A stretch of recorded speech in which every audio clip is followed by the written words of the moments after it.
In today's video, I'm going to teach you how to use Discord webhooks. If you've ever wanted a simple way to post automated updates or messages into a specific Discord channel, webhooks are a great lightweight tool. We'll create a webhook inside Discord, then send a message through it without writing any code. By the end, you'll see your test message appear instantly in your server.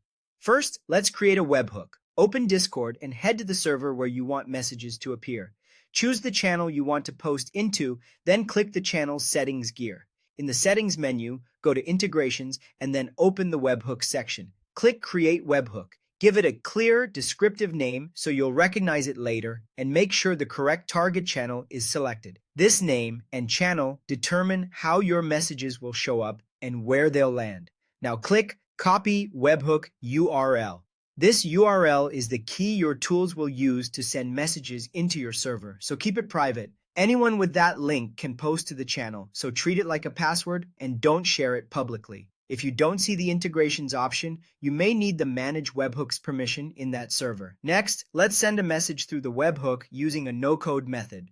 Open a site like DiscoHook in your browser. In the webhook URL field, paste the URL you just copied from Discord. In the message box, type a short test message, something simple so you can confirm it works. When you're ready, click send. Within a moment, switch back to your Discord channel and you should see the message appear instantly under the webhook's name you set earlier. If the message doesn't show up, double check that you pasted the full URL and that the webhook is assigned to the channel you expect.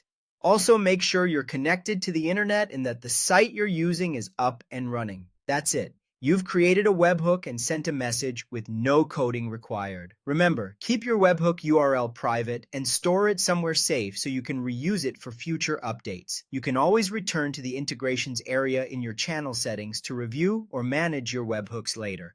Thanks for watching and enjoy the flexibility that webhooks bring to your Discord server.